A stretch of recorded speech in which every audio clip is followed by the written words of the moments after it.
Welcome students, कैसे हैं सभी। आपका अपने चैनल क्विक साइंस में बहुत बहुत वेलकम है। जैसा कि हम सीटेट साइंस पेपर 2 के लिए तैयारी कर रहे हैं 2022-23 में, और उसमें हमारी एक इम्पॉर्टेंट सीरीज़ चल रही है जिसमें हम आपके लिए 10 क्लासेस लेकर आए हैं, जिसमें हम वो मोस्ट इम्पॉर्टेंट टॉपिक देख रहे हैं साइंस के जहाँ से क्वेश्चन बनने के चांसेस पूरे हैं। तो ये 10 क्लासेस आपके लिए बहुत इंपॉर्टेंट हैं, और उसी में आज ये हमारी 3rd क्लास है जिसमें हम टॉपिक देखने वाले हैं साउंड। और ये जो ध्वनि साउंड टॉपिक है ये इतना इम्पॉर्टेंट है कि 2021 में जो अलग अलग शिफ्टों में पेपर हुए, ऑलमोस्ट सभी शिफ्ट में साउंड चैप्टर से क्वेश्चन आया ही था। तो साउंड चैप्टर बहुत ज़्यादा इम्पॉर्टेंट हो जाता है, यहाँ से आपको क्वेश्चन देखने को मिलेगा। तो ये चैप्टर में हम थ्योरी पूरी देखेंगे और जितने भी प्रीवियस ईयर में साउंड से क्वेश्चन बने हैं वो सारे कवर अप कर लेंगे। इसके बाद क्या होगा कि आपका अगर साउंड से क्वेश्चन आता है तो वो कभी भी गलत नहीं हो पाएगा। तो चलिए शुरू करते हैं क्लास और देखते हैं अपना टॉपिक साउंड। देखिए साउंड क्या है, सबसे पहले आपके दिमाग में यही आएगा ध्वनि क्या है। बेसिकली साउंड एक तरंग की फॉर्म में होता है, वेव की फॉर्म में होता है। और ये वेव कब बनती है, जब कोई एक मीडियम होता है। मीडियम माध्यम कुछ भी हो सकता है, एयर, वाटर, कोई भी एक ऑब्जेक्ट, वो एक मीडियम है। उस मीडियम के अंदर कुछ पार्टिकल्स होते हैं, कण होते हैं। आपको पता है मीडियम जो है, कोई भी सब्सटेंस है वो छोटे कण कण से मिलके बना है। तो जो पार्टिकल्स होते हैं उनमें क्या होता है, जब हम उन्हें खटखटाते हैं या उनमें मारते हैं तो उनमें वाइब्रेशन होता है, कंपन होता है। वाइब्रेशन वो एक पार्टिकल से दूसरे पार्टिकल में जाता है, फिर ऐसे पास होता चला जाता है। और वो वाइब्रेशन क्या कर देता है, एक वेव की फॉर्म बना लेता है, एक तरंग की फॉर्म बना लेता है। और वही तरंगे क्या होती हैं, आपकी ध्वनि होती हैं। तो ध्वनि क्या है, तरंग की फॉर्म में चलती हैं, move in the form of wave. जो वस्तु में कंपन होने से ध्वनि जो है वो पैदा होती है। तो ऑब्जेक्ट में जब वाइब्रेशन होता है तब आपकी जो साउंड है वो प्रोड्यूस होती है। अगर मीडियम नहीं है, कोई ऑब्जेक्ट नहीं है, एयर, वाटर, कुछ कोई भी माध्यम नहीं है, या हम सिंपल बोले कोई भी पार्टिकल या कोई भी कण अगर नहीं होगा तो साउंड कभी भी प्रोड्यूस नहीं हो सकती। क्यों? क्योंकि वहाँ पर कंपन नहीं होगा, वाइब्रेशन नहीं होगा। और वाइब्रेशन नहीं होगा तो तरंग नहीं बनेगी, वेव नहीं बनेगी, और वहाँ पर साउंड नहीं होगी। तो सिंपल है, साउंड क्या है, एक तरंग है, एक वेव है। कैसे बनती है, जब पार्टिकलों में कंपन होता है तो वहाँ पर आपकी ध्वनि जो है वो बन जाती है। अब ध्वनि क्या है, साउंड क्या है। साउंड आपकी एक लॉन्गिट्यूडनल वेव है, एक आपकी अनुदैर्ध्य तरंग है। और लॉन्गिट्यूडनल वेव कौन सी होती हैं, जिनमें वाइब्रेशन जो कंपन होता है और जो वेव बनती है उन दोनों की डायरेक्शन अगर एक होती है तो वो आपकी लॉन्गिट्यूडनल वेव्स होती हैं। तो साउंड जो है वो आपकी लॉन्गिट्यूडनल वेव होती है। जबकि अगर लाइट पूछ लिया जाए कभी आपकी, तो जो लाइट होती है वो आपकी ट्रांसवर्स वेव होती है। वो भी एक अलग कॉन्सेप्ट है, याद रखेंगे। लाइट क्या है, वो ट्रांसवर्स वेव होती है। और जो ध्वनि साउंड है वो लॉन्गिट्यूडनल वेव होती है। क्यों होती है ये भी मैंने अभी आपको बता दिया। नेक्स्ट पॉइंट आगे समझते हैं। जो साउंड होती है वो हाईएस्ट होती है सॉलिड में, उसके बाद हाई होती है लिक्विड में, और लोएस्ट होती है आपकी गैस में। और ये इतना इंपॉर्टेंट पॉइंट है कि यहाँ से क्वेश्चन बनता है। क्वेश्चन कैसे बनते हैं, ये नहीं बनेगा जो मैंने आपको समझाया कि साउंड जो है वो सबसे ज़्यादा सॉलिड में है, ठोस में है, उसके बाद द्रव में, लिक्विड में है, और सबसे कम आपकी गैस में है। क्वेश्चन ये बनेगा कि अगर मुझे ट्रेन की आवाज़ जल्दी सुननी हो तो क्या वो मुझे एयर से जल्दी मिलेगी, या मैं अगर अपने कान जो पटरी होती है ट्रेन की अगर उस पर लगा दूंगी तो उससे जल्दी सुनाई देगी। तो मुझे जब मैं अपने कान ट्रेन की पटरी पर लगा दूंगी तो मुझे तब साउंड जल्दी सुनाई देगी। क्यों? क्योंकि मैंने अभी पढ़ लिया कि साउंड जो होती है वो हाईएस्ट होती है सॉलिड में, और जो ट्रेन की पटरियां हैं वो सॉलिड हैं। अब वहाँ पर आप सोचेंगे कि हाईएस्ट क्यों होती है, वो इसलिए होती है कि जो माध्यम है आपका पटरियाँ, उनमें जो पार्टिकल हैं, कण हैं, वो सॉलिड में बहुत पास पास होते हैं। और जब कंपन होता है तो वो बड़ी जल्दी दूसरे पार्टिकल तक पहुंचता है, तो जल्दी से एक वेव फॉर्म हो जाती है और वो जल्दी से पास हो जाती है, जिसकी वजह से ध्वनि जो है वो जल्दी आप तक पहुंच जाती है, क्योंकि वो वेव जल्दी तक आप तक आ जाती हैं। क्यों? क्योंकि पार्टिकल बहुत पास पास हैं, कंपन जो है वो बहुत जल्दी से हो जाता है सब में और आप तक आवाज़ जल्दी आ जाती है। इसी वजह से सॉलिड में जो साउंड होती है वो हाईएस्ट होती है, उसके बाद लिक्विड में, और सबसे कम जो साउंड होती है वो आपकी गैसेज में होती है। ठीक है, तो ये पॉइंट आपको क्लियर हुआ। उसके बाद साउंड जो है वो आपकी वैक्यूम निर्वात में संचरण ट्रैवल नहीं कर सकती, क्योंकि वहाँ कोई मीडियम नहीं है, वहाँ पर कोई कण पार्टिकल कोई ऑब्जेक्ट नहीं है जो कंपन करेगा। जब कंपन ही नहीं होगा, वाइब्रेशन ही नहीं होगा, तो कोई वेव ही नहीं बनेगी, कोई तरंग ही नहीं बनेगी, और जब कोई वेव ही नहीं बनेगी तो साउंड भी प्रोड्यूस नहीं होगी। इसलिए साउंड वैक्यूम में ट्रैवल नहीं कर सकती। इसलिए जो लोग स्पेस में ट्रैवल करते हैं can not talk to each other, जैसे मून वगैरह पर। क्यों? क्योंकि वहाँ पर कोई भी मीडियम माध्यम ऑब्जेक्ट कुछ भी नहीं है, कोई भी पार्टिकल्स नहीं है, जिसकी वजह से वाइब्रेशन नहीं होता और जो तरंग है वो फॉर्म नहीं होती। तो ये इंपॉर्टेंट पॉइंट है जो आपको याद रखने हैं। साउंड की speed in air at 0 degree Celsius, ये इंपॉर्टेंट है, याद रखेंगे, 331 मीटर पर सेकेंड होती है। सिर्फ इतना सा पॉइंट इसी तरह से आपको याद रखना होगा। अब यहाँ पर हम 3 कॉन्सेप्ट समझेंगे। एम्पलीट्यूड क्या है, टाइम पीरियड क्या है और फ्रिक्वेंसी क्या होती है साउंड वेव की, ध्वनि तरंग की। एम्पलीट्यूड को हिंदी में आयाम बोलते हैं, टाइम पीरियड को आवर्तकाल बोलते हैं और फ्रिक्वेंसी को हिंदी में आवृत्ति जो है वो बोलते हैं। तो सबसे पहले समझेंगे फ्रीक्वेंसी क्या होती है, आवृत्ति क्या होती है।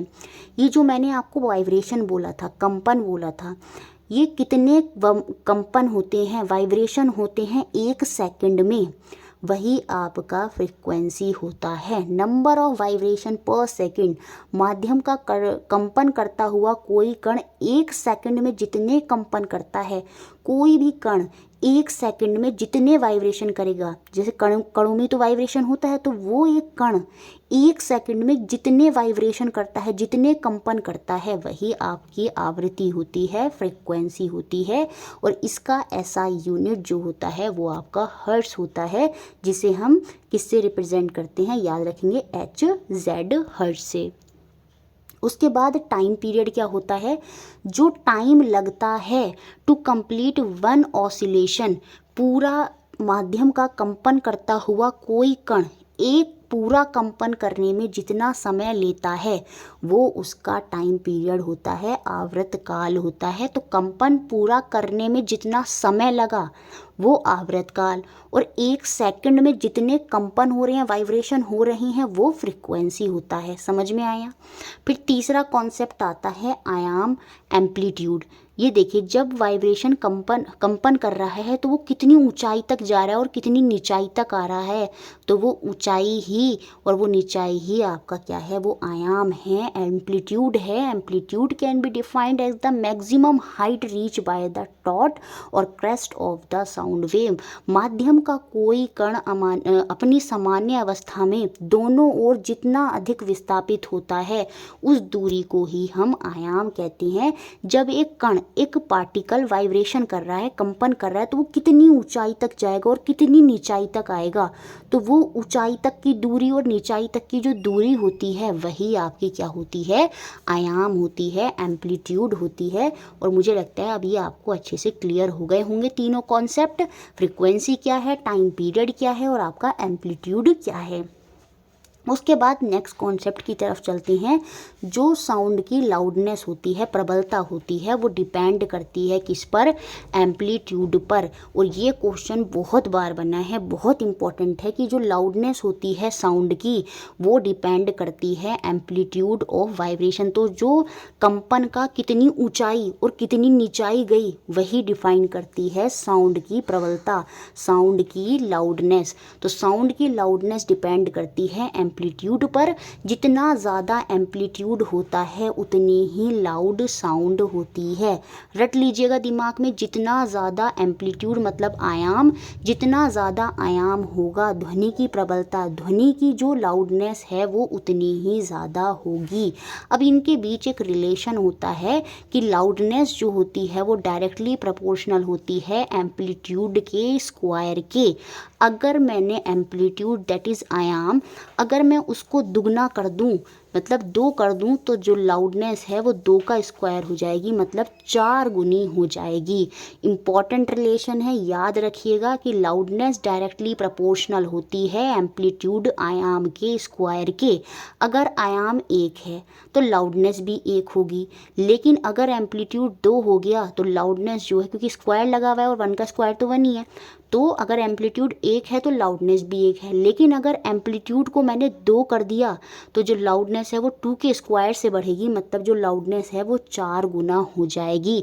तो जो लाउडनेस है, प्रबलता है, वो किस पर निर्भर कर रही है? वो एम्पलीट्यूड पर निर्भर कर रही है।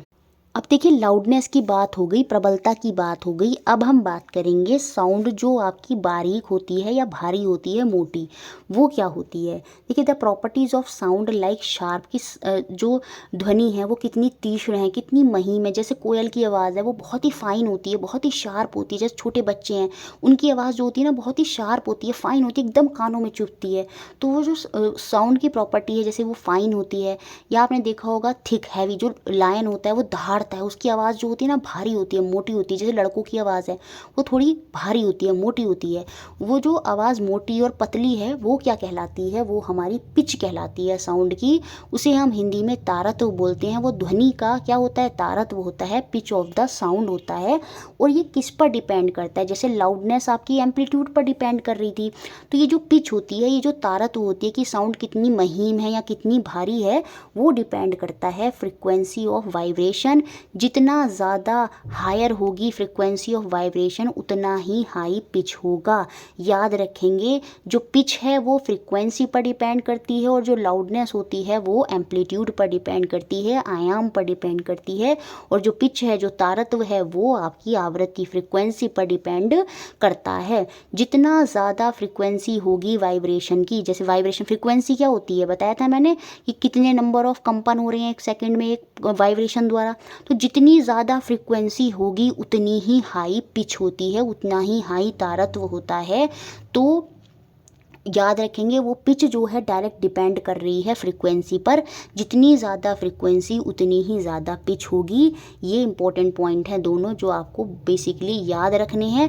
अब देखिए, यहाँ पर याद रखेंगे जो पतली आवाज़ होती है वो बेसिकली आपने देखा होगा लड़कियों की आवाज़ थोड़ी पतली होती है, बारीक होती है, कोयल की हो गई। तो इट मीन्स क्या है? उनका पिच हाई होता है, ठीक है। अब जो लड़के होते हैं उनकी आवाज़ भारी होती है, तो उनका पिच जो होता है वो इतना हाई नहीं होता है। ये चीज़ भी आपको याद रखनी है, इसी तरह के क्वेश्चन आपको मिल जाते हैं। जो लाउडनेस अभी हमने पढ़ा था, प्रबलता पढ़ी थी, उसका एक एसआई मात्रक होता है डेसिबल। वो इम्पॉर्टेंट है, याद रखेंगे। Decibel is the SI unit of loudness, ये भी इम्पॉर्टेंट है। उसके बाद कुछ और पॉइंट्स देखते हैं, यहाँ से क्वेश्चन बार बार बनते हैं। 3 तरह के पॉइंट्स हैं, 3 तरह की साउंड वेव्स होती हैं। एक इंफ्रासोनिक होती हैं जिन्हें हम अपश्रव्य बोलते हैं, एक हमारी ऑडिएबल होती हैं जिन्हें हम श्रव्य ध्वनि बोलते हैं जो हम सुन सकते हैं, एक हमारी पराश्रव्य ध्वनि होती हैं, अल्ट्रासोनिक वेव्स होती हैं। अब देखिए 3 तरह की वेव्स हैं। सबसे पहले इंफ्रासोनिक, वो तरंगे, वो वेव्स जिनकी आवृत्ति, जिनकी फ्रिक्वेंसी 20 हर्ट्ज से कम होती है, वो आपकी इंफ्रासोनिक वेव होती हैं, अपश्रव्य तरंगे होती हैं। और ये तरंगे, ये वेव हम ह्यूमन जो है वो नहीं सुन सकते, लेकिन जो वेल होती हैं, एलिफेंट्स वगैरह होते हैं, वो इन तरंगों को सुन सकते हैं, याद रखेंगे। तो इनकी जो फ्रिक्वेंसी होती है वो 20 हर्ट्ज से कम होती है, और ये तरंगे आपकी इंफ्रासोनिक तरंगे होती हैं। उसके बाद आती हैं आपकी श्रव्य तरंगे, ऑडिएबल तरंगे, जो हम ह्यूमन सुन सकते हैं, और उन तरंगों की जो आवृत्ति होती है वो 20 हर्ट्ज से 20,000 हर्ट्ज तक होती है। तो जो हम ह्यूमन होते हैं, 20 हर्ट्ज से लेके 20,000 हर्ट्ज की जो ध्वनि है, तरंगे, सॉरी, जो फ्रिक्वेंसी है, इस रेंज की जो तरंगे होती हैं वो हम अपने द्वारा, कानों द्वारा सुन सकते हैं। और ऐसी ही ध्वनि जो होती हैं वो आपकी वेव की फॉर्म में क्या कहलाती हैं? वो आपकी श्रव्य तरंगे होती हैं, ऑडिएबल वेव होती हैं, जिनकी रेंज 20 हर्ट्ज से 20,000 हर्ट्ज होती है, और वही रेंज के बीच ह्यूमन जो हैं वो साउंड को सुन सकते हैं। उसके बाद थर्ड फॉर्म की वेव आती है अल्ट्रासोनिक वेव, पराश्रव्य, जो मेडिकल वगैरह में ज़्यादा यूज़ होती है। तो जिनकी फ्रिक्वेंसी फ्रीक्वेंसी 20,000 हर्ट्ज से होती है ऊपर, 20,000 हर्ट्ज से ऊपर की जो वेव्स होती हैं वो आपकी पराश्रव्य तरंगें होती हैं, अल्ट्रासोनिक वेव होती हैं, और ह्यूमन के जो कान हैं वो इन्हें नहीं सुन सकते। लेकिन कुछ जानवर, कुछ एनिमल जैसे कुत्ता, बिल्ली, चमगादड़, ये सब अल्ट्रासोनिक वेव को सुन सकते हैं। तभी आपने देखा होगा बहुत बार रात में जो डॉग होता है वो बार्क करता है, वो भौंकता है, हमको लगता है कोई नहीं बोल रहा, लेकिन उसको अल्ट्रासोनिक वेव्स भी सुनाई देती हैं जो हमको नहीं सुनाई देती। क्यों? क्योंकि उनकी जो फ्रिक्वेंसी होती है वो 20,000 हर्ट्ज से ऊपर होती है। लेकिन कुछ एनिमल इन्हें सुन सकते हैं, हम नहीं सुन सकते। तो आपको इतना ही पॉइंट अभी इनके बारे में याद रखना है। 3 तरंगे हैं, इंफ्रासोनिक, ऑडिएबल और अल्ट्रासोनिक। सबकी रेंज याद रखनी है, कौन ह्यूमन सुन सकता है वो याद रखना है, किस रेंज की। इतना था ये आपका साउंड का टॉपिक जो आपको याद रखना था। मुझे लगता है पूरी थ्योरी क्लियर हो गई होगी। अब हम सारे प्रीवियस ईयर क्वेश्चन जो हैं उनको जल्दी जल्दी देखेंगे। चलिए अब हम देखेंगे सारे क्वेश्चन जो आपके प्रीवियस ईयर में पूछे गए। पहला क्वेश्चन जो आपका एग्जाम में बना, if the frequency of the vibration of a body is decrease and its amplitude increase then, यदि किसी वस्तु में कंपनों की आवृत्ति घटती है और आयाम बढ़ता है तब क्या होगा। और अभी मैंने आपको थ्योरी में समझाया था कि अगर फ्रीक्वेंसी घटती है तो सीधी सी बात है उसकी जो पिच है वो भी वहाँ पर घटेगी, उसका तारत्व भी घटेगा, और एम्पलीट्यूड डायरेक्ट लाउडनेस पर डिपेंड करती है। अगर आयाम बढ़ रहा है तो लाउडनेस भी यहाँ पर बढ़ जाएगी। तो ऑप्शन नंबर 4 यहाँ पर सही होगा। मैं थोड़ा जल्दी बता रही हूँ, सीधे आंसर पे आप पॉज करेंगे और उसके बाद इनको सॉल्व करने की कोशिश जो है वो करेंगे। Next question, before playing a sitar, एक सितार बजाने से पहले sitarist always adjust the tension of the string of a sitar and try to plug it suitably by doing this. Sitarist क्या एडजस्ट करता है? देखिए जो सितारवाद होता है, जब भी वो टेंशन को अगर स्ट्रिंग के एडजस्ट कर रहा होगा तो वो वहाँ पर basically pitch of the sound या फ्रीक्वेंसी ऑफ द साउंड उसी को एडजस्ट करता है। तो ऑप्शन नंबर 4 यहाँ पर सही है। जब भी तबला या ऐसे सितार का पूछा जाए तो याद रखेंगे वो हमेशा वहाँ पर फ्रीक्वेंसी को सेट करने की कोशिश करता है कि जो आवाज़ है वो मधुर बनी रहे। आपने देखा होगा जो सितार बजाते हैं या तबला बजाते हैं उनमें वो आवाज़ जो होती है वो ये याद रखते हैं कि आवाज़ जो है वो मधुर होनी चाहिए।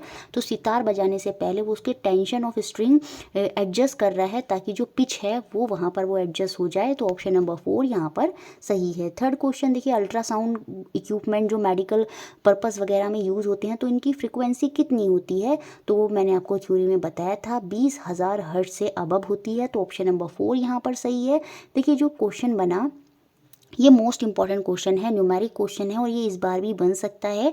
आपको कुछ पॉइंट याद रखने हैं। देखिए जो फ्रीक्वेंसी होती है ना वो क्या होती है, आवृत्ति क्या होती है, कितने वाइब्रेशन होते हैं पर्टिकुलर सेकंड में। तो वाइब्रेशन क्या है, ऑसिलेशन, जो ऑसिलेशन हो रहे हैं, वाइब्रेशन हो रहे हैं पर टाइम में, वो आपकी आवृत्ति है, फ्रीक्वेंसी है। तो ये याद रखेंगे, frequency is equal to oscillation upon time. अब यहाँ पर ऑसिलेशन तो अभी कुछ दिया नहीं है, फ्रीक्वेंसी और टाइम का रिलेशन अब हमको पता चल गया कि जो फ्रीक्वेंसी है वो क्या है, 1 अपॉन टाइम है। या मैं ये भी बोल सकती हूँ जो टाइम है, जो टाइम पीरियड है, आवर्त काल है, वो क्या है, 1 अपॉन फ्रीक्वेंसी है। क्योंकि हमें इसी फॉर्मूले से ये क्वेश्चन को सॉल्व करना है। तो ये फॉर्मूला आप याद रख लीजिएगा कि जो आवर्त काल होता है वो 1 अपॉन फ्रीक्वेंसी, 1 अपॉन आवृत्ति होता है। तो एक ऑब्जेक्ट है जिसकी वाइब्रेटिंग हो रही है 5000 हर्ट्ज पर, और हर्ट्स मैंने आपको यूनिट बताया था फ्रीक्वेंसी का। इट मीन्स क्वेश्चन में हमें फ्रीक्वेंसी आवृत्ति दे दी है वो कितनी है, 5000 हर्ट्स है। और हमसे यहाँ पर टाइम पीरियड ऑफ साउंड पूछ रहा है, आवृत काल ध्वनि का पूछ रहा है। तो वो टाइम पीरियड क्या हो जाएगा, 1 अपॉन फ्रीक्वेंसी, और फ्रीक्वेंसी है मेरी 5000। अभी के लिए मैं तीनों जीरो हटा दूँ तो 1 अपॉन 5 की वैल्यू कितनी होगी, 0.2 होगी। और 3 जीरो मेरे और हैं तो यहाँ पर 3 जीरो और लग जाएंगे, और इस हिसाब से यहाँ पर जो मेरा ऑप्शन सेकंड है वो यहाँ पर सही हो जाएगा। फिर नेक्स्ट क्वेश्चन 4th, कौन सा स्टेटमेंट यहाँ पर गलत है, गलत कथन हमको यहाँ पर बताना है। आप पॉज करेंगे तब अच्छे से करेंगे, मैं यहाँ पर डायरेक्ट आपको बताऊंगी। देखिए जब भी आवाज़ की बात हो, कोई आवाज़ यहाँ पर पतली या भारी उसकी बात हो तो वहाँ पर पिच आ जाती है, फ्रीक्वेंसी आ जाती है। लेकिन जब आवाज़ कम करनी है या ज़्यादा करनी है, लाउडनेस हो, तो वहाँ पर आयाम आ जाता है, एम्पलीट्यूड आ जाता है। अब यहाँ पर एक ड्रम है जिसकी लो पिच फ्रिक्वेंसी है, तो उसका पिच भी लो होगा, बिल्कुल।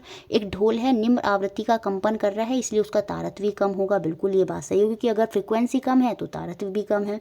एक विसल है, एक सीटी है, अगर उसमें फ्रिक्वेंसी ज़्यादा है तो सीधी सी बात है उसका पिच भी हाई होगा, ये बात भी यहाँ पर सही है। थर्ड पॉइंट देखते हैं, क्या बोला है कि जो आदमी होते हैं, मैन की जो वॉइस होती है, पुरुष की जो आवाज़ होती है, वो महिला की तुलना में तीक्ष्ण होती है, ये बात यहाँ पर गलत है। उनकी आवाज़ श्रिल नहीं होती, उनकी आवाज़ बारीक नहीं होती, उनकी आवाज़ पतली नहीं होती, उनकी पिच तो कम होती है, उनकी फ्रिक्वेंसी कम होती है। और यहाँ पर कह रहे हैं उनकी आवाज़ तीक्ष्ण है, मतलब उनकी पिच ज़्यादा है, नहीं, ये बात गलत है। उनकी पिच कम होती है कि उनकी आवाज़ तो भारी होती है, इसलिए ऑप्शन नंबर थर्ड ही यहाँ पर गलत हो जाएगा। बाकी फोर्थ ऑप्शन भी देख लेते हैं। एक बर्ड जो होती है उसकी हाई पिच साउंड होती है, बिल्कुल, तभी उसकी आवाज़ पतली होती है। लेकिन जो लॉयन होता है उसकी लो पिच रोअर होती है, मतलब उसकी आवाज़ भारी होती है, जिसकी वजह से उसका जो तारत्व है वो वहाँ पर कम होता है।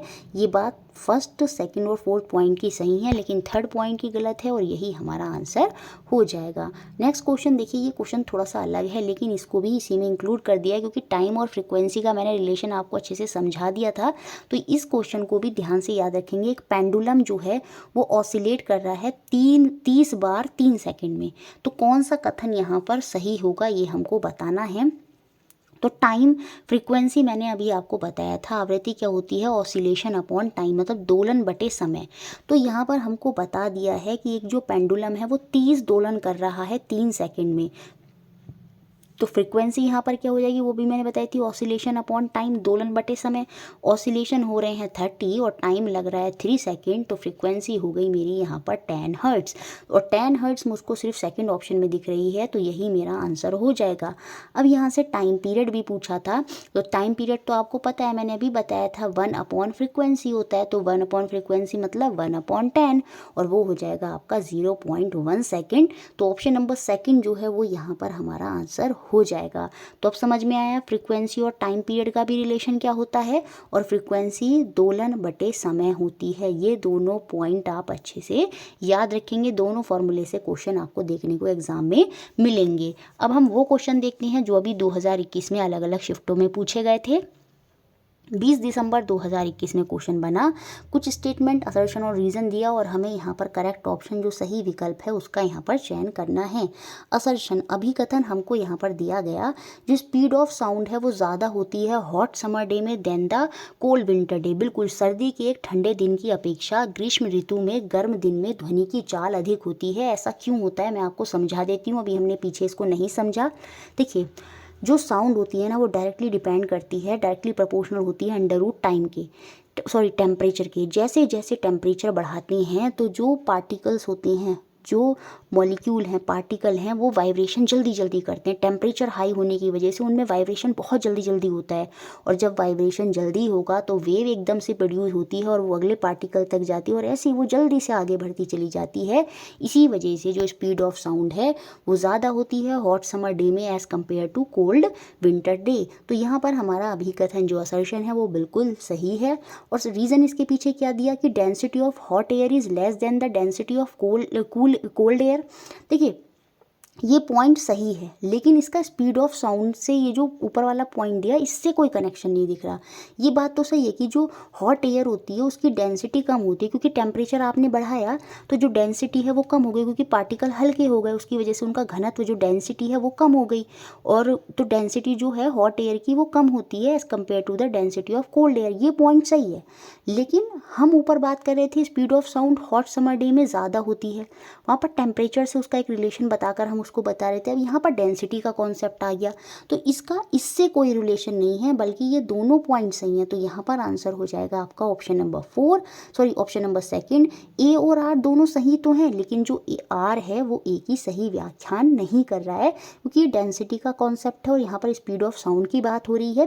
तो गर्म हवा का घनत्व ठंडी हवा के घनत्व से कम होता है, ये बात सही है, लेकिन स्पीड ऑफ साउंड से इसका कोई रिलेशन यहाँ पर अभी इस असर्शन से कोई नहीं है। तो इसलिए हमारा ऑप्शन नंबर सेकंड जो है वो यहाँ पर आंसर हो जाएगा। नेक्स्ट क्वेश्चन देखते हैं 7th जो 22 दिसंबर 2021 में बना। ये क्वेश्चन आप याद कर लीजिएगा। अब अगर हमें साउंड की करैक्टरिस्टिक्स बतानी है, साउंड की क्वालिटी बतानी है, डिस्टिंग्विश करना है साउंड को जब उनकी डिफरेंट साउंड होती है और उनकी पिच और लाउडनेस सेम होती है, कि जिसके कारण समान तारत्व और प्रबलता की दो विभिन्न ध्वनियों के बीच विभेदन होता है, उस अभिलक्षण को, उस करैक्टरिस्टिक को हम क्या बोलते हैं? उसे हम टिम्बर बोलते हैं, गुणता बोलते हैं। ऑप्शन नंबर सेकंड यहाँ पर बिल्कुल सही हो जाएगा। आप खुद ही सोच सकते थे। देखिए, पिच और लाउडनेस से रिलेटेड कोई बताना था तो एम्पलीट्यूड नहीं आएगा। दोनों जिसमें क्या होता है, टू डिफरेंट साउंड होती हैं, साउंड तो डिफरेंट है लेकिन उनकी पिच और लाउडनेस सेम है। तो पिच और लाउडनेस जब दोनों कॉन्सेप्ट एक साथ आ रहे हैं तो एम्पलीट्यूड, श्रिलनेस, इंटेंसिटी की बात होगी नहीं। उस चीज़, उस कैरेक्टरिस्टिक को हम क्या बोलते हैं? उसे हम टिम्बर बोलते हैं, गुणता बोलते हैं। ये आप याद रखिएगा। तो ऑप्शन नंबर सेकंड यहाँ पर सही है। क्वेश्चन नंबर 8 जो हमारा 23 दिसंबर 2021 में बना, फिर से वही कुछ स्टेटमेंट दिए और हमको सही कथन, सही विकल्प का जो है वो चुनाव करना है। असर्शन, अभिकथन यहाँ पर क्या दिया? एक जो ड्रम होता है वो प्रोड्यूस करता है लो पिच साउंड, बिल्कुल, क्योंकि जो ड्रम होता है उसमें आवाज़ भारी होती है, ढम ढम, तो वहाँ पर पिच जो है, फ्रीक्वेंसी कम होगी तो पिच ऑटोमेटिक जो है साउंड का जो तारत्व है वो वहाँ पर कम होता है, ठीक है। वाइल द पियानो जो होता है उसकी आवाज़ बहुत पतली होती है, मधुर होती है, तो वहाँ पर हाई पिच होगी क्योंकि फ्रीक्वेंसी ज़्यादा होती है। Piano produce a high pitch sound, बिल्कुल ये बात भी सही है। तो ये अभिकथन जो है वो हमारा पूरी तरह से सही है। उसके बाद क्या बोला? एम्पलीट्यूड। देखिए यहाँ पर बात हो रही है पिच की और यहाँ पर रीज़न दे दिया एम्पलीट्यूड, और मैंने आपको बताया है कि पिच का संबंध होता है फ्रीक्वेंसी से, ना कि एम्पलीट्यूड से। तो रीज़न जो है, जो अभिकथन को स्पष्ट करेगा, क्या वो सही होगा? वो रीज़न तो यहाँ से मैच नहीं खा रहा है क्योंकि अभिकथन जो असर्शन है वो तो पिच की बात कर रहा है और रीज़न यहाँ पर बात कर रहा है एम्पलीट्यूड की। अब बाकी रीज़न देख लेते हैं क्या सही है या गलत है। जो एम्पलीट्यूड होता है, vibration of a vibrating object determine the loudness of the sound. देखिए रीज़न सही है। एक कंपन करती हुई वस्तु के कंपन का जो आयाम होता है, वो जो आपका एम्पलीट्यूड होता है वो डिटरमाइन करता है, वो बताता है क्या? ध्वनि की प्रबलता। बिल्कुल, जो एम्पलीट्यूड है वो लाउडनेस ही बताता है, ध्वनि की प्रबलता ही बताता है। तो रीज़न तो सही है, लेकिन इस रीज़न का इस असर्शन से कोई संबंध नहीं है क्योंकि यहाँ पर पिच की बात हो रही है और यहाँ पर एम्पलीट्यूड की बात हो रही है, और पिच का संबंध हमेशा फ्रीक्वेंसी से ही होता है। तो इसी वजह से हम यहाँ पर जो ऑप्शन देंगे वो सेकेंड ऑप्शन देंगे कि दोनों बात सही तो हैं लेकिन आर का ए से कोई संबंध नहीं है। R is not a correct explanation. इसके पीछे, इस अभिकथन के पीछे ये जो कारण बताया है, ये कारण इसके लिए सही नहीं है, बाकी ये कारण इंडिविजुअल सही है। तो इस वजह से ऑप्शन नंबर सेकंड जो है यहाँ पर हमारा आंसर हो गया। नेक्स्ट क्वेश्चन जो 27 दिसंबर 2021 में बना, अमित हिट करता है एक पियानो की की को सॉफ्टली फर्स्ट देन हार्डर। देखिए यहाँ पर उसने पहले उसको धीरे से बजाया, फिर तेज बजाया। जब धीरे और तेज की बात जाती है तो हम साउंड की लाउडनेस की बात करते हैं, हम उसकी प्रबलता की बात करते हैं, ठीक है। What change in the sound property will be observe in the second case. दूसरी स्थिति में ध्वनि के गुणधर्मों में क्या परिवर्तन होगा ये हमको यहाँ पर बताना है। तो सीधी सी बात है, पहले उसने हल्के से बजाया तो साउंड जो है वो कम होगी, अब फिर उसने उसको हार्डर बताया, जोर से दबाया, तो सीधी सी बात है वो लाउड होगी। It will be louder. तो क्या परिवर्तन आएगा ध्वनि में, साउंड में, कि वो लाउडर हो जाएगी, उसकी प्रबलता जो है वहाँ पर ज़्यादा हो जाएगी। और जब वो लाउडर हो जाएगी तो लाउडनेस का इफेक्ट एम्पलीट्यूड से होता है, ना कि पिच से। तो हम ये नहीं कहेंगे कि पिच जो है घट जाएगी या पिच बढ़ जाएगी, पिच पर कोई फ़र्क नहीं आएगा क्योंकि लाउडनेस से एम्पलीट्यूड पर फ़र्क आता है, आयाम पर फ़र्क आता है, ना कि पिच से। तो ऑप्शन नंबर सेकंड यहाँ पर सही होगा। It will be louder, sound तो लाउडर हो जाएगी क्योंकि उसने हार्ड प्रेस किया उसको, बट जो पिच है वो यहाँ पर will be not different. Pitch जो तारत्व है उसमें कोई अंतर नहीं होगा क्योंकि लाउडनेस पिच पर निर्भर नहीं करती, इसलिए ऑप्शन नंबर सेकंड जो है वो यहाँ पर हमारा आंसर हो गया। नेक्स्ट क्वेश्चन देखते हैं 10th जो हमारा 29 दिसंबर 2021 में बना।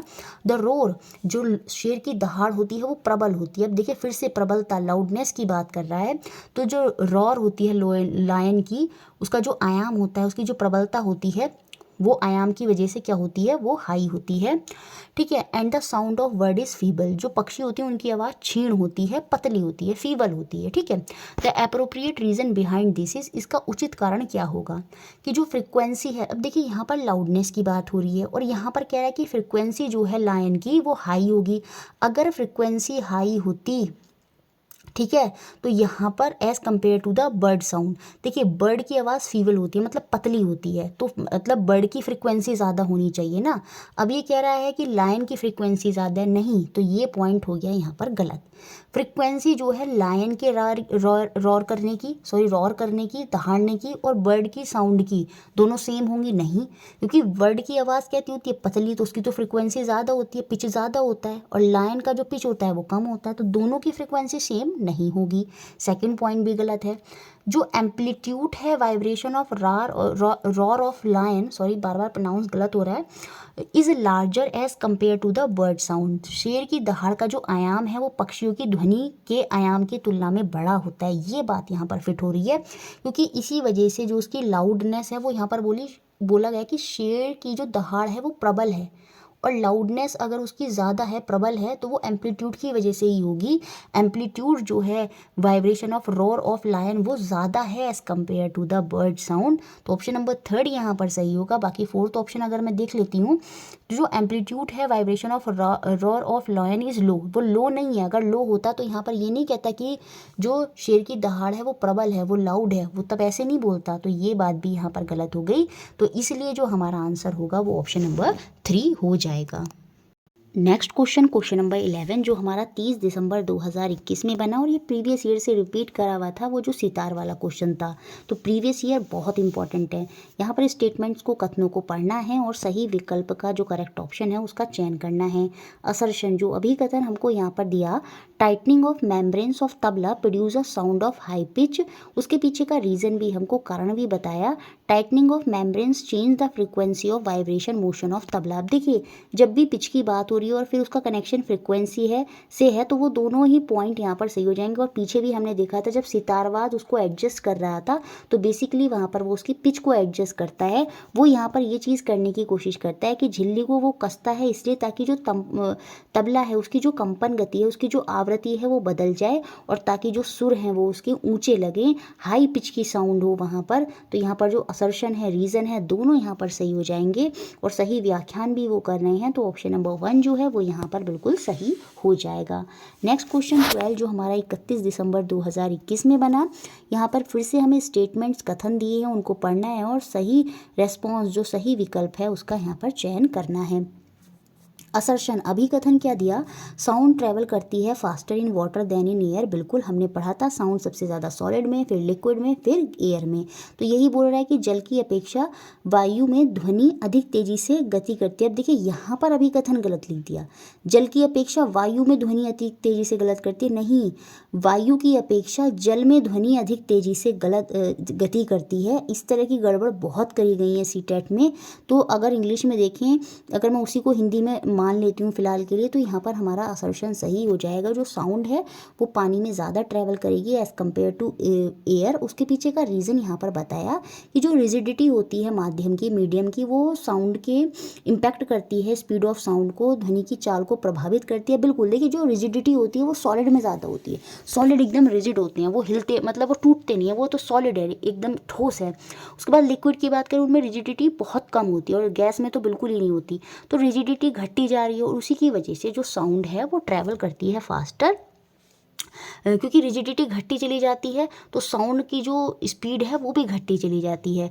तो ये बिल्कुल इसको डिफाइन कर रहा है। तो दोनों ही यहाँ पर सही हैं, ए और आर बिल्कुल सही हैं और आर ए की यहाँ पर सही व्याख्यान कर रहा है। तो ऑप्शन नंबर 1 जो है वो यहाँ पर सही हो जाएगा।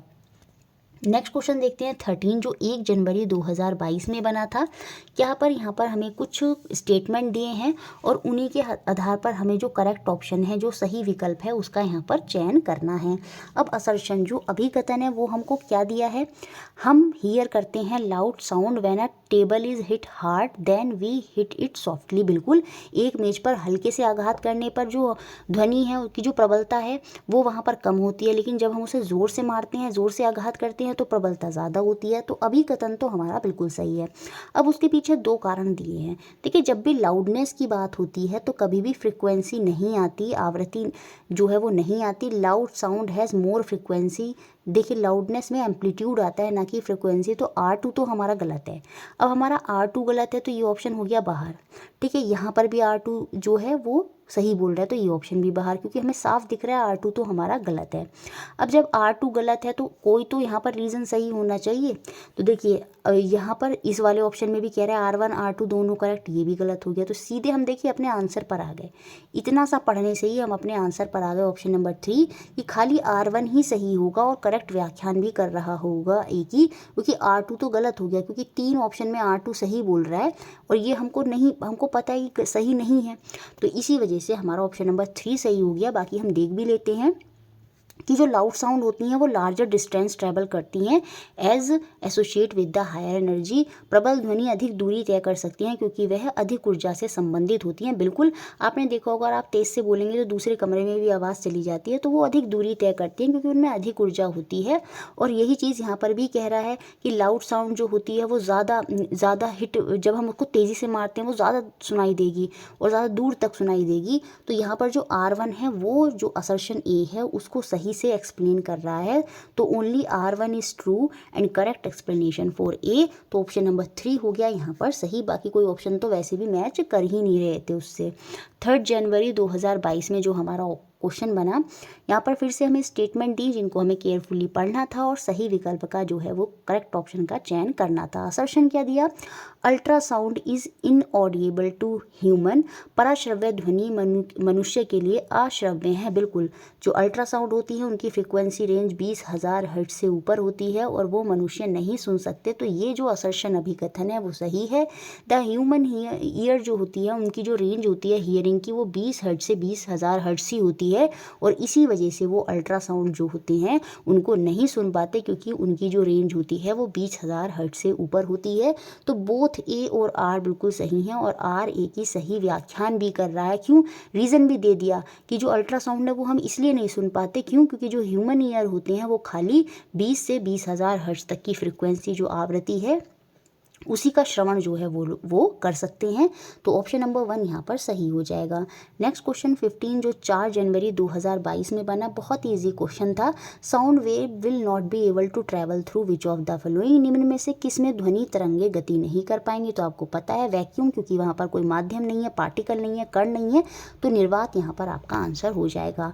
अगला क्वेश्चन 16 जो 5 जनवरी 2022 में बना, a student want to change feeble sound to loud sound. अब उसको जो क्षीण ध्वनि है उसको प्रबल ध्वनि में बदलना है और जब उसको प्रबल ध्वनि करनी है तो सीधी सी बात है लाउडनेस उसको चाहिए, तो सीधी सी बात है वहाँ पर एम्पलीट्यूड का रोल आ जाएगा। तो उसको क्या बढ़ाना चाहिए, उसको किसमें से किसकी वृद्धि करनी चाहिए? उसको यहाँ पर एम्पलीट्यूड जो आयाम है उसकी वृद्धि करनी चाहिए। तो ऑप्शन नंबर 1 यहाँ पर सही होगा। देखिए, मैं इनको जल्दी करा रही हूँ, आप पॉज करके आराम से अपना आंसर जो है वो सेलेक्ट कर सकते हैं। नेक्स्ट क्वेश्चन देखते हैं, क्वेश्चन नंबर 17 जो हमारा 8 जनवरी 2022 में बना, what is the relation between the loudness of sound and its amplitude. ध्वनि की उच्चता उसके और आयाम में क्या संबंध है, ये हमको बताना है। ये मैंने थ्योरी में आपको अच्छे से एक्सप्लेन किया है। तो सीधा आंसर अब यहाँ पर आप बताएंगे। ऑप्शन नंबर 1 यहाँ पर सही होगा। लाउडनेस जो होती है वो आपके डायरेक्टली प्रोपोर्शनल होती है एम्पलीट्यूड के स्क्वायर के। तो ऑप्शन नंबर 1 यहाँ पर हमारा बिल्कुल सही हो गया। नेक्स्ट क्वेश्चन 18 जो हमारा 10 जनवरी 2022 में बना कि कौन सा स्टेटमेंट यहाँ पर गलत है। इनकरेक्ट स्टेटमेंट जो है, जो सही नहीं है, वो हमको यहाँ पर बताना है। Sound from violin and a flute played at the same time can travel a same speed. किसी वायलिन और बांसुरी को एक साथ बजाने पर जो उत्पन्न ध्वनि होगी उसकी एक समान चाल हो सकती है। बिल्कुल, क्योंकि वो एक माध्यम में भी तो हो सकते हैं। मतलब एक माध्यम है एयर, उनको एक ही समय पर बजाया जाता है सेम टाइम पर। तो बिल्कुल सीधी सी बात है, क्योंकि जब माध्यम एक है, मीडियम एक होगा, तो उनकी स्पीड जो है वो बिल्कुल सेम हो सकती है। तो ये पॉइंट यहाँ पर सही हो गया। 2 sound wave of same intensity will always have equal loudness, ये यहाँ पर गलत हो जाएगा। देखिए, इंटेंसिटी का कुछ संबंध होगा फ्रीक्वेंसी से। देखिए जिनकी फ्रिक्वेंसी कुछ जैसे 1000 से 5000 के बीच की जो फ्रिक्वेंसी होती है, उनकी जो साउंड होती है ह्यूमन को ज़्यादा तेज़ सुनाई देती है। तो अगर इंटेंसिटी भले ही चाहे सेम है, लेकिन जो ये कह रहा है two sound have same intensity will have same loudness, नहीं, ऐसा नहीं होगा। अगर इंटेंसिटी भले ही सेम है, उनकी जो लाउडनेस है वो सेम नहीं होगी। क्यों? क्योंकि फ्रिक्वेंसी वहाँ पर वेरी करती है। उस फ्रिक्वेंसी के वेरी करने से जो लाउडनेस है उस पर फ़र्क आता है। इसी वजह से ऑप्शन नंबर सेकंड जो है वो यहाँ पर गलत होगा। थोड़ा हाई लेवल क्वेश्चन ये यहाँ पर बना। बाकी देख लेते हैं स्पीड ऑफ। देखिए आप यहाँ से ये क्वेश्चन, ये वाला पॉइंट समझ में आ जाएगा। इसको अगर नहीं भी आ रहा होगा समझ में तो भी छोड़ दें। Speed of sound in hot air is more than room temperature. बिल्कुल, हॉट एयर जैसे जैसे टेम्परेचर बढ़ाते जाते हैं तो स्पीड ऑफ साउंड बढ़ती जाती है, क्योंकि speed of sound directly proportional होती है टेम्परेचर के। टेम्परेचर बढ़ाएंगे तो स्पीड ऑफ साउंड बढ़ेगी, क्योंकि कंपन जो है उसका रेट बढ़ जाता है। तो ये थर्ड पॉइंट यहाँ पर सही है। Speed of sound is affected by the density of medium. ध्वनि की गति माध्यम के घनत्व से प्रभावित होती है। देखिए जो स्पीड ऑफ साउंड होती है ना, वो इन्वर्सली प्रोपोर्शनल होती है डेंसिटी के। देखिए डायरेक्टली प्रोपोर्शनल होती है टेम्परेचर के। जैसे जैसे टेम्परेचर बढ़ाएंगे वैसे वैसे स्पीड ऑफ साउंड बढ़ेगी, लेकिन डेंसिटी में उल्टा काम करती है, इन्वर्सली प्रोपोर्शनल है। जैसे जैसे डेंसिटी बढ़ाएंगे स्पीड ऑफ साउंड घटेगी, जैसे जैसे डेंसिटी बढ़ाएंगे स्पीड ऑफ साउंड घटेगी, और जैसे जैसे डेंसिटी घटाएंगे स्पीड ऑफ साउंड बढ़ेगी। ध्यान से समझ लीजिएगा, बहुत इंपॉर्टेंट पॉइंट है। तो ऑप्शन नंबर 4 भी यहाँ पर सही है, और हमसे गलत पूछ रहा था, इसी वजह से ऑप्शन नंबर सेकंड जो है वो यहाँ पर गलत होगा। अगर दो साउंड हैं, उनकी भले ही सेम इंटेंसिटी है, लेकिन उनकी जो लाउडनेस है वो सेम नहीं होगी। क्यों? क्योंकि वहाँ पर भले ही इंटेंसिटी सेम है, फ्रिक्वेंसी ज़रूर थोड़ी है कि सेम होगी। इंटेंसिटी सेम होने से फ्रिक्वेंसी थोड़ी सेम हो जाती है, फ्रिक्वेंसी वेरी कर रही होगी।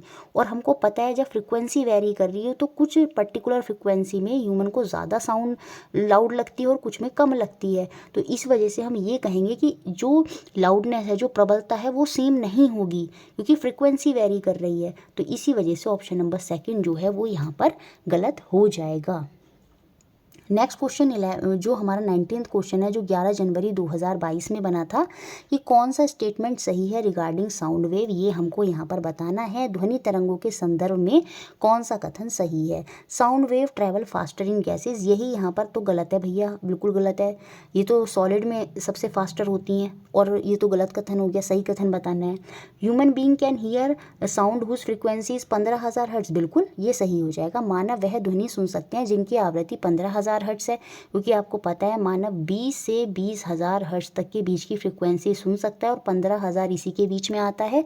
तो अब यही सही कथन पूछ रहा था, तो सेकंड ही यहाँ पर सही हो जाएगा। बाकी sound wave can not be reflected, इनको रिफ्लेक्ट करा जा सकता है। जैसे कमरे में ध्वनि आ रही है, आपने दरवाज़ा बंद कर दिया तो ध्वनि की जो दिशा है वो बदल जाएगी। तो ध्वनि तरंगे परावर्तित नहीं हो सकती, बिल्कुल परावर्तित हो सकती हैं, तो ये भी गलत है। लाउडनेस जो होती है वो फ्रिक्वेंसी पर डिपेंड करती है, नहीं वो एम्पलीट्यूड पर डिपेंड करती है, इसलिए ये भी गलत है। तो सही ऑप्शन आपका ऑप्शन नंबर सेकंड ही हो जाएगा। नेक्स्ट और लास्ट क्वेश्चन 20 जो 12 जनवरी 2022 को बना आपका, under which of the following condition will the speed of sound in air be maximum. किन परिस्थिति में वायु में जो ध्वनि की चाल है वो अधिकतम होगी। वायु में जो ध्वनि की चाल 0 डिग्री पर होती है वो होती है 331 मीटर पर सेकेंड। ठीक है, तो अब हमको बताना है कहाँ स्पीड ऑफ साउंड मैक्सिमम होगी। देखिए जैसे जैसे मैंने आपको बताया था टेम्परेचर बढ़ता है, स्पीड ऑफ साउंड भी बढ़ती जाती है, क्योंकि पार्टिकल कंपन जल्दी जल्दी करते हैं, जिसकी वजह से हाई एनर्जी प्रोड्यूस होती है और वेव जो है जल्दी जल्दी ट्रैवल करती है। तो टेम्परेचर बढ़ने पर अब ये 0 डिग्री तो बाहर हो जाएगा, तो 40 डिग्री में ही से ही कोई हमारा आंसर होगा। पहली बात तो हमने ये पकड़ ली। उसके बाद अब हम देखेंगे ड्राई एयर या मॉइस्ट एयर। देखिए डेंसिटी का कॉन्सेप्ट आ जाएगा यहाँ पर। तो डेंसिटी जो है मॉइस्ट एयर में जो होती है वो आपकी कम होती है, और जब डेंसिटी कम होगी तो स्पीड ऑफ साउंड ज़्यादा होगी। और मॉइस्ट एयर जिसमें ह्यूमिडिटी ज़्यादा होती है, उसकी वजह से जो ऑक्सीजन और हाइड्रोजन होती है पर एरिया में वो कम हो जाती है, जिसकी वजह से डेंसिटी कम हो जाती है, और डेंसिटी कम होने की वजह से स्पीड ऑफ साउंड बढ़ जाती है। तो हमारा आंसर होगा यहाँ पर option number 4, in moist air at 40 degree Celsius, 40 degree temperature पर आर्द्र वायु में। अब साउंड के बारे में ये पॉइंट अच्छे से याद रखिए। देखिएगा, फिर से रिपीट कर रही हूँ एक बार, साउंड टेम्परेचर पर डायरेक्टली प्रोपोर्शनल होती है। जैसे जैसे टेम्परेचर बढ़ेगा वैसे वैसे स्पीड ऑफ साउंड बढ़ेगी, लेकिन डेंसिटी पर इन्वर्सली प्रोपोर्शनल होती है। जैसे जैसे डेंसिटी बढ़ेगी स्पीड ऑफ साउंड बढ़ेगी, वो जो है वो घटेगी। अब देखिए ड्राई एयर में जो डेंसिटी है वो आपकी ज़्यादा होती है, और जो मॉइस्ट एयर होती है वहाँ पर डेंसिटी कम होती है। कम क्यों होती है? क्योंकि जो पर एरिया में ऑक्सीजन और गैसेस का लेवल है वो घट जाता है ह्यूमिडिटी की वजह से। इसकी वजह से डेंसिटी वहाँ पर कम हो जाती है मॉइस्ट एयर में, और डेंसिटी कम होने की वजह से स्पीड ऑफ साउंड बढ़ जाती है। देख रहे हैं किस डीपली कॉन्सेप्ट से क्वेश्चन पूछे गए हैं, और अब आपको मैंने बहुत अच्छे से एक्सप्लेन कर दिए हैं, सारे क्वेश्चन भी, थ्योरी भी। अब अगर क्वेश्चन आता है आप इजीली उसको सॉल्व कर पाएंगे। देखिए रिक्वेस्ट रहती है दिल से, अगर वीडियो अच्छा लगता है तो प्लीज़ उसको लाइक करा करें, शेयर करें और चैनल को सबसे ज़्यादा सपोर्ट करें। Thank you.